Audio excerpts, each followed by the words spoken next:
What a desolate place this is.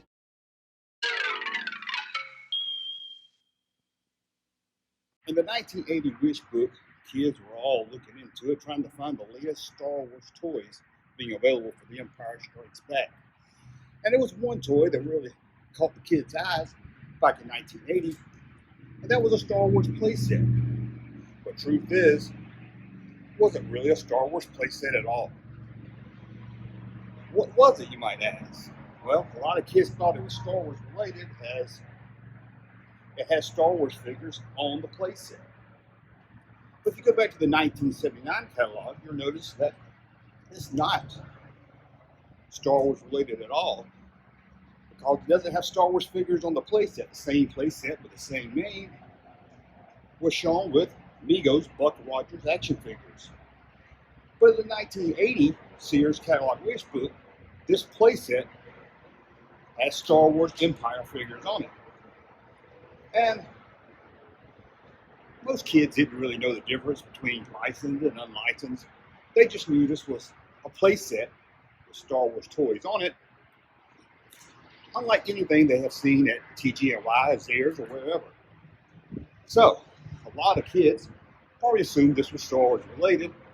Either way, they begged their parents for it. But no, this wasn't a Star Wars playset, as it was only released at Sears and made by Sears.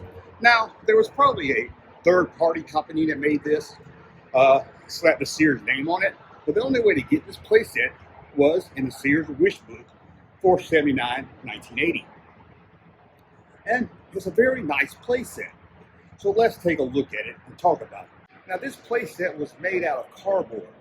That was plastic over the cardboard, or more like laminated cardboard. A lot of things in this era was made like that. If you look back at Mego's Star Trek Enterprise playset, you'll know what I'm talking about. Cardboard with plastic over it, laminated onto the cardboard. You go this way so the sun doesn't bother you, right?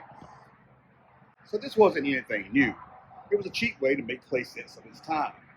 What was great about this, it dubbed as not only a playset, but as a carrying case. That's right, you could carry the figures in it and fold up into almost like a cone, almost like some kind of rocket ship itself. And lock up, it actually came with a strap so you could carry this with you. Very interesting for sure. And when you opened it up, was the playset inside. What was this playset really do? Well, it really didn't do much. I'll show you some photos of it right here. As you can see here, it has some cardboard accessories and a cannon on top of the tower, but the playset itself really didn't do much. As you can see, that playset was pretty cool and a little different for its time. But again, this isn't a Star Wars or Buck Rogers playset. It was very interesting. It has some cannons, and the mat floor showed the map of the planet that you were on, showed craters, and inside those craters were little landing pads. It was a pretty neat playset, and as you can see why, kids really wanted it. As you can see in the Wish Book Sears ad, this isn't Star Wars at all, but they really tried to make you feel it was for Star Wars.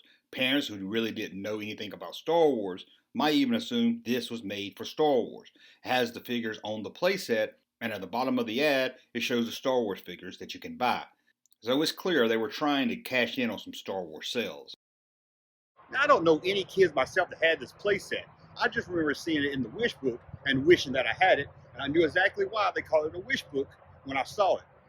Did you have this? I don't know anyone that actually had this thing, and I don't really see them a lot now. They come up time to time on eBay. I've seen them loose for as cheap as $20, and I've seen them as high as maybe $100. It's hard to find it in good condition. That's because of the laminated over the cardboard.